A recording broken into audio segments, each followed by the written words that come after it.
We are now going to move on with our next fabulous panel, and I'm delighted to be moderating it. It's all about the present and future of RNG, a concept that's absolutely baked into this sector. It's kind of how so many elements of the entire industry tick over. But we're going to look about what it means today, what it might mean in the future, how consumer behavior is changing, the whole shebang. And we've got a power trio of experts who are going to lead you through this very important topic. So I'd like you to welcome them on stage one by one. Our first guest is the CCO of Playson. Please welcome Tamas Kusztos. Welcome, Tamas.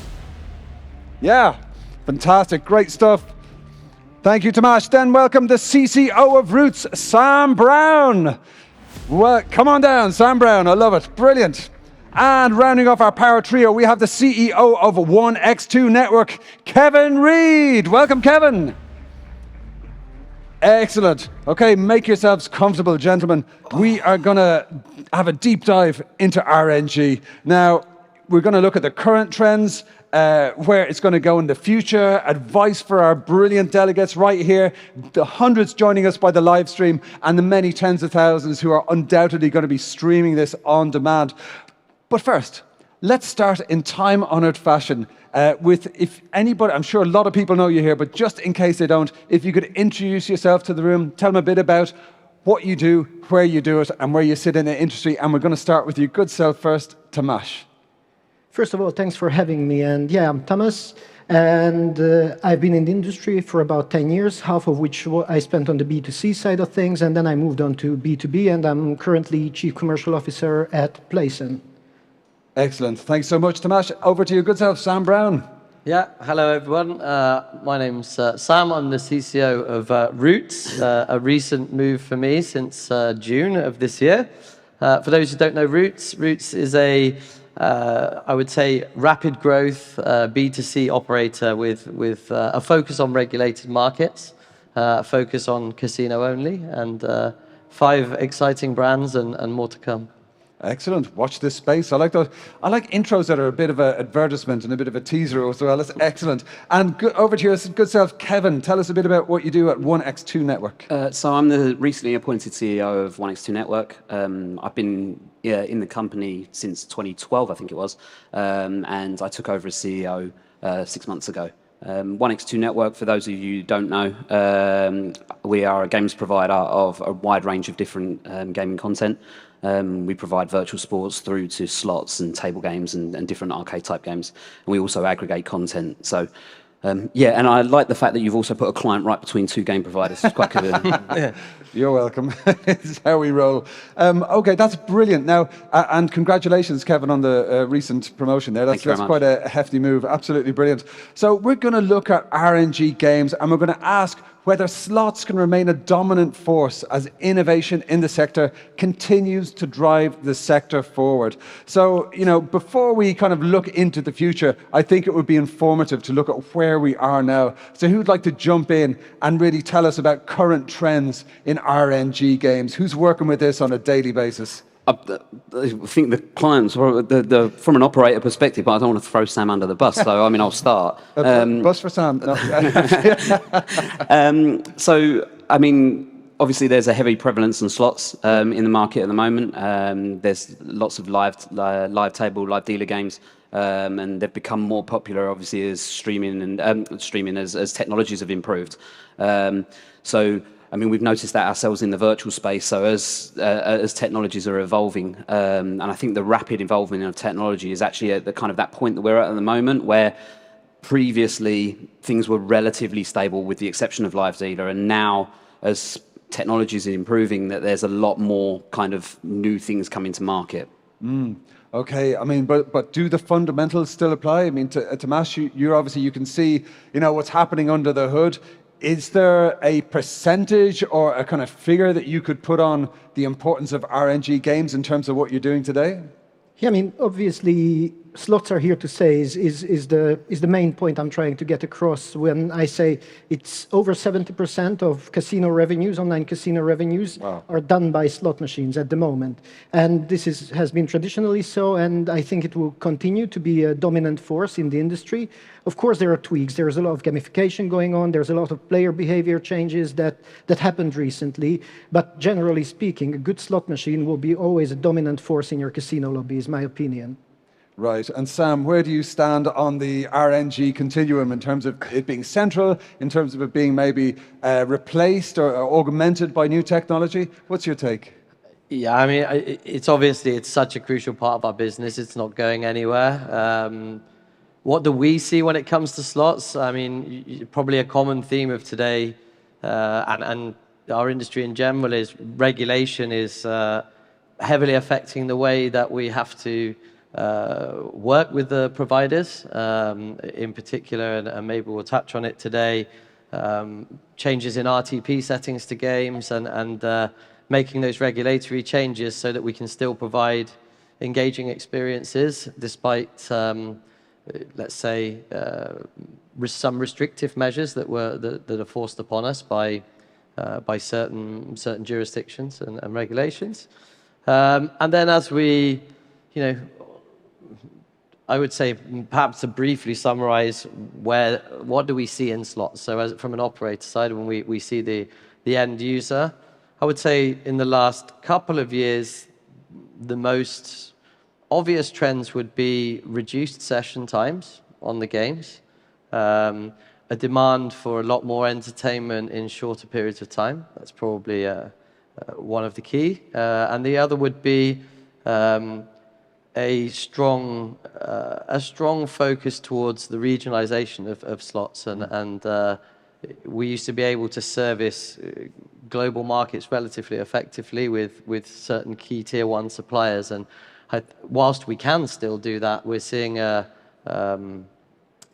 big emergence of local being king when it comes to the game content we provide. So I'd say perhaps a few snippets there of some of the key RNG stuff from the operator side.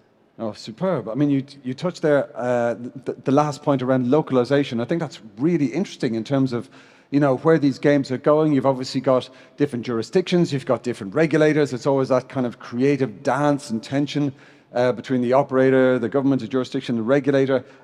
Kevin, talk to us a bit about this aspect of is it a reverse of globalization? Is there more appetite for more finely localized RNG games? Yeah, I think that's one of the strategies that we've been looking into and kind of spitballing between the team and I as we adapt. Kind of one of the key things, and Sam kind of alluded to it, is that regulation is causing quite a lot of kind of different hurdles for game providers. Obviously, you just focusing on slots in specifics, but kind of spin speeds and so on and so forth. And I think that in slots in its own isolation, obviously is actually quite a challenge. But then when you think about additional games and additional game types, when you're looking at the different markets that you're trying to approach as a game provider, certainly with one of the strategies that is kind of we're kind of working towards at the moment with new and alternative based games, which kind of almost goes back to the roots of our company, but of separate topic. But that in itself is something that you have to kind of understand that it's not global, that you can't take all of this content globally anymore. And then when you're building these games, you have to think about, okay, all right, can we work this content into regulated markets that you're quite strong in? And sometimes the answer is no. And then you might have the world's best idea, but then maybe the world's best idea you go forward with, right? But like maybe the second world's best idea. But if you're trying to launch that, then you might not necessarily take that content forward because economically it might not be valuable for you. So I think that's something that very much that we're noticing as we're rolling out content. The content almost into the specific markets as well. You know, there is a big difference between what people like on the other side of the Atlantic versus what people like, and that being North and South America, versus what people like in Europe and in Scandinavia, and even in Europe in itself. You know, you just hop borders, and the content can be very, very different. And so when you're then focusing, and especially as a sort of an aspiring studio that's starting to grow, I think that's then one of the challenges that we have as we take things forwards. Right, very interesting. I like that comparison between the States and Scandinavia, for instance. It's very telling when you think about it. But coming back over to yourself, Tamas, you spoke about that 70% figure of revenues coming from slots at the moment. Do you think moving forward that slots are going to be an equally powerful part of the industry? Do you think that figure might move, or is it very central? I don't see such a huge movement in there in general about RNG products and especially slots. But as Kevin and Sam both touched on, right, the localization is really, really key. Like some content that will work in a country that has a huge land-based heritage won't necessarily work in a country which is new to the online casino world. And obviously you have to focus your content towards the particular audience that you're trying to target. However, the studios, as we are as well, we are always aiming for a global reach. However, we always have a segment of player in mind we are creating the actual game for. So a particular game, we will have a particular audience in mind. But of course, sometimes, I mean, it's not an absolutely objective thing, slot machines, right? So sometimes you will have unexpected hits in countries that you didn't expect it from your data. However, we are trying to take a data-driven approach on the countries that we are trying to target. Very good. And that soundbite of an unexpected hit, it reminded me of Todd Householder's discussion earlier where he spoke about having a hit game is like having a hit record. You know, there's a lot of mystery and a lot of kind of luck and magic involved in it. It's not just cookie cutter. You know, what works in one country is not going to necessarily work in another. But of course, as you've all been kind of mentioning just now, we are dealing with an entirely new demographic. You know, we've got folks who want stuff to happen quicker. We want quicker spin speeds. We want compacted kind of game arcs. Sam, what say you in terms of the demands from new generations and providing to different generations? You know, what's the new generation looking for in new products, would you say? Well, I think to answer that question, you kind of have to backtrack a little bit, right? Have a look at the history. So where did we start with slots? We had downloadable clients, players playing games for 30, 40-minute sessions.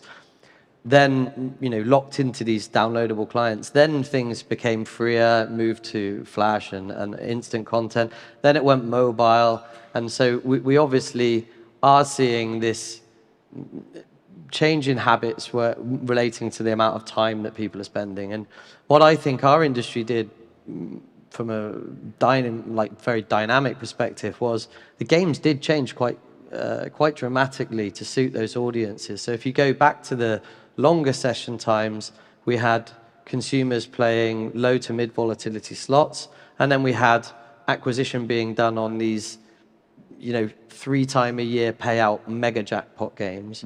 And people just lost their patience for that content as time progressed. So instead what happened was math models moved towards a more spiky or volatile range, and the people doing the jackpots made those jackpots much smaller, more frequent and recent and attainable. And so I think that the continuation of that trend, in my opinion, like, it's there. We can't ignore it. It's constantly reducing the amount of time that players engage with a single game. However, the amount of time that they engage in a complete session is increasing, which means obviously their basket of goods is increasing. And I think that will be a kind of consumer habit which, you know, we'll all have to battle with as operators, but also as game producers and aggregators, is how do we get, you know, we say it all the time, the right content into front of the right people, and how do you find ways for players to move between games? We see a lot of games that are now series games, version 1, version 2, version 3. I think we'll see a lot more of that happening with people trying to kind of repeat the brand equity across a series of games. And again, just trying to stretch out the amount of games that they're touching the customer with all the time, because in my opinion, inevitably, as we move on, that we'll need more and more games to touch these customers to extract the same revenues. Right, that's super interesting. And again, coming back to the music metaphor, I am a big music fan. You will find this out. Listening habits are getting more and more towards micro content, towards shorter songs. On Spotify, the choruses come in, they're very loud. People, don't tend to listen to albums so much these days. They want kind of shorter hits. So it's a bit like they want quicker games, they want to get to the action quicker. And, all of the companies in the space are having to innovate and introduce these new kind of peaky formats. Now, Kevin, I think when we spoke earlier, you mentioned crash games as being quite impactful. Yeah, I think there's lots of different ways to look at it. Tamas and he kind of mentioned before about quick loading speeds and things like that you can do on slots. Yeah. But then there's two ways of taking it. You can either take it and be more aggressive in terms of the slots when you're building the slot, but then you can also take it on the opposite direction and say, well, is there different content? I was at a different conference last week, and this conference, I just walked around the show and there was 5 or 6 different crash games that were on, and we've got one as well. So when we were looking around, there's obviously people making good money, and the game's performing quite well for us, and we've only kind of launched it on a few clients so far. But this is a different space that customers, the players are playing, and it's still yet to be seen if these players are playing slots as well, sure, or if they're playing something else, or if they're the new demographic coming in, or if people moved away from slots. From our experience before with virtuals, they were always a very different audience. But obviously, as this product progresses in terms of our portfolio, we'll obviously learn a lot more. But I think that there is a difference in the different player types and different generations, and I think that then also goes back to the former topic of kind of market segments and things. So. Yeah, well said. Absolutely. And coming over to yourself, Tamas. Now, we've kind of been hearing a lot about how RNG games are the pillar, the core of the industry in many ways, but new formats and new features are evolving on top. What's your take on features like multiplayer games on top of the traditional RNG and slot games? Well, I think there will be certainly a demographic who will be enjoying this more multiplayer experience. Yeah. But it has two facets, right? One thing is that when you go and play a slot machine, you go there to entertain yourself. Basically, you're having all these chats and everything else on your WhatsApp, and then you're watching your TikTok and whatnot.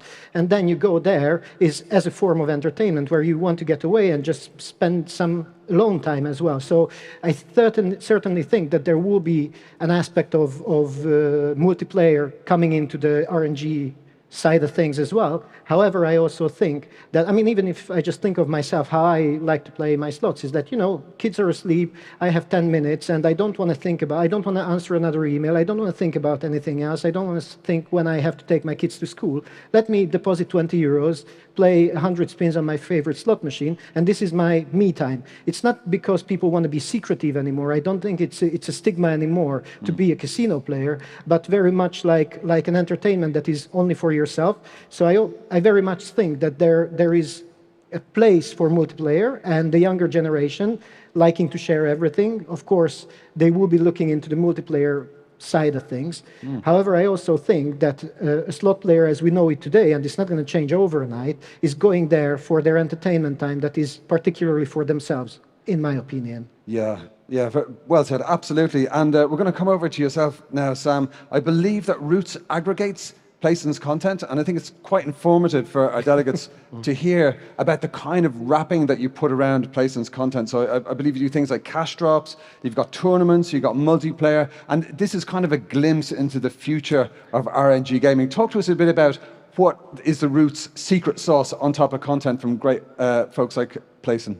Well, I think, most of this stuff is coming from the providers, right? And what they're trying to do is let's call it the equivalent of the Evolution game lobby, right? Yeah. With live. So when players leave a slot game, we want to give them, that supplier wants to give them a reason to play one of their slot games rather than playing another slot game. And there has been a really positive movement towards providing engaging tools, tournament tools, rewarding tools to allow that to happen. So yeah, I think it's a really smart play from the game providers, and I think we see some do it much more successfully than others in the example of Playson, but we also see that everybody is joining that bandwagon and bringing those tools to the table. As I say, it's just difficult when you're an operator, and especially if you have a proprietary platform like we do, trying to integrate all this technology all the time and then have enough. We automate a lot of the things we do with marketing. So again, trying to automate all of these different reward types and back offices and mechanics. So, I think those that make it easy via APIs and via tools that we can connect intelligently to our automation, that's for me where the winners will emerge in that area in the future.